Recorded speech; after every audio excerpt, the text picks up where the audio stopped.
Salut les amis et bienvenue. Sénateur Clétus, c'est mon nom, a.k.a. Ejawi Moses. J'ai vu une vidéo qui m'a poussé à faire cette podcast. En fait, ça vient du Mali, les amis. C'est un taximan malien qui est d'une honnêteté à nul autre pareil. Et là, ça donne une bonne image. Désolé, ça donne une bonne image à ce pays-là. Ça pousse beaucoup de personnes à chercher à voyager pour aller visiter le Mali. Oui, il faut aller visiter le Mali. C'est important de le faire. Quand vous avez les taximans honnêtes comme ça, qui travaillent à l'aéroport, ça c'est l'entrée, la porte d'entrée dans un pays. Vous pouvez perdre oublier votre document, votre argent dans un taxi, et le taximan vous cherche, vous retrouve et vous remet vos documents, votre argent, ça fait du bien. Je dis encore bravo au pays de l'AES.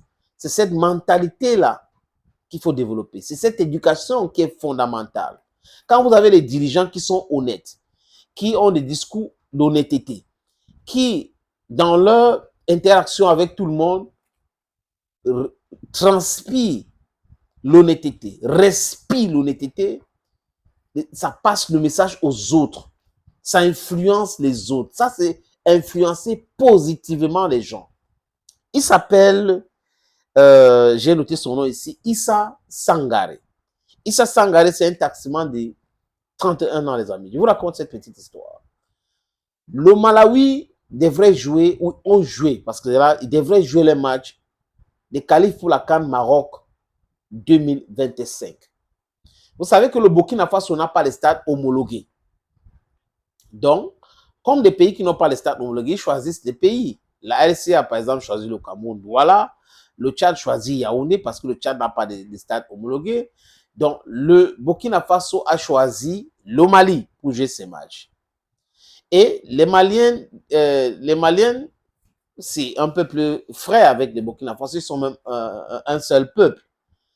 Et ils se sont mobilisés pour ce match. Le manager, donc, l'histoire c'est quoi? Le manager de l'équipe malawienne de football a emprunté le taxi de Issa Sangare. Il a mis dans la malle arrière ses sacs. Et dans ce sac, il y avait combien? 3000 $. 3000 $, c'est à peu près 1 850 000 par là, les amis. 3000 $. Et les passeports de joueurs. Il finit de faire les transactions, acheter la glace et autres. Il descend du taxi, il paye le taximan et il oublie son sac dans la malle arrière de ce taximan. Il est donc passé à la télé, la radio, il a parlé de ça. Et le lendemain matin, Issa Sangare était en train de nettoyer son taxi. Il a vu dans le sac en question. Et il est allé directement au stade pour rencontrer les officiels en disant que j'ai les passeports des joueurs malawiens. Les Malawites ont trouvé dans leur passeport. Il dit aux dirigeants du stade que j'ai aussi leur argent, les 3000 $. Mais je vais vous remettre, il faut la police. Et la police est venue, c'est devant la police donc qu'il a remis l'argent et le passeport. Et les amis, comme j'aime bien le dire, le ministre, un ministre c'est un serviteur. Ce n'est pas le Dieu sur terre des gens. Par exemple, au Cameroun, si c'était au Cameroun, ça devrait être compliqué. Un ministre ne rencontre pas les gens comme ça. Un ministre se croit déjà vraiment arrivé, il est le Dieu de Dieu, de Dieu de tous les dieux. Pendant qu'au Mali et au Burkina Faso, au Niger, les ministres sont des serviteurs. Le ministre de sport, que je trouve son nom ici, les amis, qui s'appelle Abdoul Kassim Ibrahim Famba. Abdoul Kassim Ibrahim Famba, c'est le ministre des Sports du Mali, a invité donc Issa Sangare. Il a rencontré Issa Sangare, il a félicité au nom du peuple malien, au nom du gouvernement malien, en disant que c'est comme ça le Mali, vraiment tout le monde, tous les Maliens, et tout le monde était très content. Voilà l'exemple de l'honnêteté, les amis. C'est l'exemple de l'honnêteté, ce monsieur.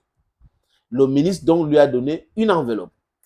On a dit une petite enveloppe, donc on n'a pas donné, on n'a pas parlé de la somme. Peut-être que c'est un agent pour dire que va acheter un autre taxi pour toi. Voilà ce que un vrai Africain, bon Africain, les amis, peut faire pour embellir l'image de son pays. J'ai pris un exemple sur moi. Je suis allé un jour prendre la femme d'un ami avec ses enfants pour aller acheter la glace, consommer la glace, quelque part à Bonaprison à Douala. Et j'avais pris un taxi course. On est arrivé là-bas, ils sont entrés dans le taxi. Oh, et un des fils de cette femme a laissé son téléphone dans le taxi en disant que, en pensant que c'était ma voiture. On a fini avec la glace, on voulait partir, il a dit qu'il a laissé son téléphone dans la voiture. Il dit, quelle voiture? C'était le taxi.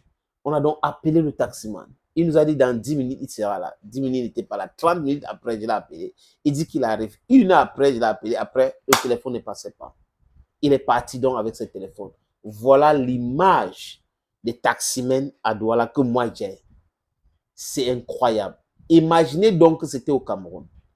Le taximan là devait donner uniquement les passeports. Donc il devait aller déposer les passeports quelque part pour qu'on puisse voir et annoncer cela. Mais l'argent, les 3000 $, il ne devrait jamais donner. On peut être honnête et suivre l'exemple de Issa Sangaré et gagner gros parce qu'avec l'honnêteté, les amis, on gagne gros. On gagne gros, je répète. Thank you, friends, and bye-bye.